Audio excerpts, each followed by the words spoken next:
Hi hello friends, ಎಲ್ಲರಿಗೂ ನಮಸ್ಕಾರ. ರವಿಚಂದ್ರಿಕಾ ಕಿಚನ್ಗೆ ಸ್ವಾಗತ. ಇವತ್ತಿನ ರೆಸಿಪಿ ಏನಪ್ಪ ಅಂದರೆ ನೈವೇದ್ಯಕ್ಕೆ ಒಂದು ಒಳ್ಳೆ ಪಾಯಸನ ಮಾಡಿದ್ದೀನಿ ಇವತ್ತು. ಅದರಲ್ಲೂ ಗೋಧಿ ಹಿಟ್ಟಿನಿಂದ ಮಾಡಿರೋದು. ತುಂಬಾ ಚೆನ್ನಾಗಿರುತ್ತೆ, ತುಂಬ ಅದ್ಭುತವಾಗಿರುತ್ತೆ.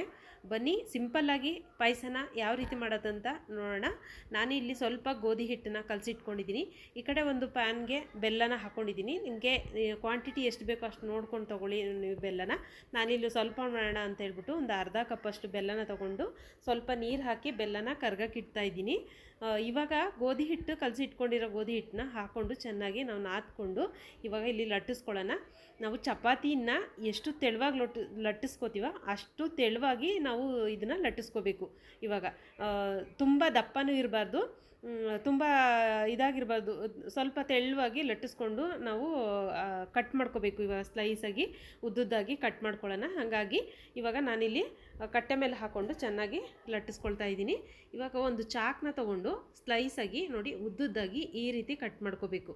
ಲೈನಾಗಿ ಕಟ್ ಮಾಡಿಕೊಂಡು ನಿಮ್ಗೆ ಎಷ್ಟು ತೆಳುವಾಗಬೇಕು ಅಷ್ಟು ತೆಳುವಾಗಿ ಕಟ್ ಮಾಡ್ಕೊಳ್ಳೋಣ. ಈ ರೀತಿ ತುಂಬ ದೊಡ್ಡದಾಗಿ ಕಟ್ ಮಾಡೋಕ್ಕೆ ಹೋಗಬೇಡಿ. ಸ್ಲೈಸು ಸ್ವಲ್ಪ ಚಿಕ್ಕದಾಗಿರಲಿ.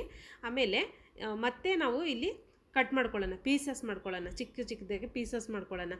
ನಮಗೆ ಪಾಯಸ ಮಾಡೋಕ್ಕೆ ತುಂಬ ಈಸಿ ಆಗುತ್ತೆ, ಚೆನ್ನಾಗಿರುತ್ತೆ ಅಂತ ಹೇಳ್ಬಿಟ್ಟು ಇವಾಗ ಚಿಕ್ಕದಾಗಿ ಈ ರೀತಿ ಕಟ್ ಮಾಡ್ಕೊಳ್ಳೋಣ. ಈ ಕಡೆ ಪಾಕ ಆಗಿದೆ ನೋಡಿ, ಬೆಲ್ಲ ಕರಗಿದೆ. ಬೆಲ್ಲ ಕರಗಿರೋದಕ್ಕೆ ನಾವು ನೀರಿಗೆನೆ ಹಾಕ್ಕೊಂಡು ಗೋಧಿ ಹಿಟ್ಟನ್ನು ಪೀಸಸ್ನ ಹಾಕ್ಕೊಂಡು ಬೇಯಿಸ್ಕೊಳ್ಳೋಣ.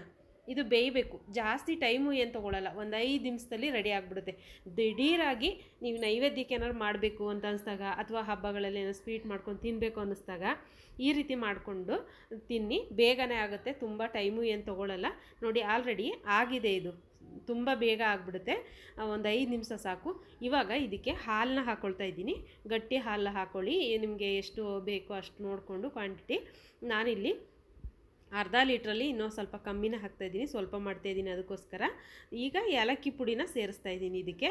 ನೋಡಿ ಕಲರ್ಫುಲ್ಲಾಗಿ ಎಷ್ಟು ಸಕ್ಕತ್ತಾಗಿ ಕಾಣಿಸ್ತಾ ಇದೆ, ನೋಡ್ತಾ ಇದ್ರೆ ವಾವ್ ಅನಿಸ್ತಾ ಇದೆ. ಅಷ್ಟು ಸೂಪರಾಗಿರುತ್ತೆ, ತಿನ್ನೋದಕ್ಕೂ ಕೂಡ ಅಷ್ಟೇ ಚೆನ್ನಾಗಿರುತ್ತೆ. ನೋಡಿ ಇವಾಗ ಥೀಕ್ನೆಸ್ ನೋಡಿ, ಅದರಲ್ಲಿ ಗಟ್ಟಿ ಆಗ್ತಾ ಬರುತ್ತೆ, ಬೆಂದಾಗ ಎಷ್ಟು ಗಟ್ಟಿ ಬರುತ್ತೆ ಅಂತ ಗೊತ್ತಾಗುತ್ತೆ. ನೋಡಿ ಸಕ್ಕತ್ತಾಗಿ ಕಾಣಿಸ್ತಾ ಇದೆ. ಇದೇ ರೀತಿ ವಿಡಿಯೋನ ಪೂರ್ತಿ ನೋಡಿ, ಹಾಗೆಯೇ ಲೈಕ್ ಮಾಡಿ. ಯೂಟ್ಯೂಬ್ ನೋಡೋರಾದರೆ ಬೆಲ್ ಐಕನನ್ನು ಕ್ಲಿಕ್ ಮಾಡಿ ನಾನು ವಿಡಿಯೋನ ಪೂರ್ತಿ ನೋಡಿ ಹಾಗೆಯೇ ಸಪೋರ್ಟ್ ಮಾಡಿ. ಇವಾಗ ನೋಡಿ ಪಾಯಸ ರೆಡಿಯಾಗಿದೆ.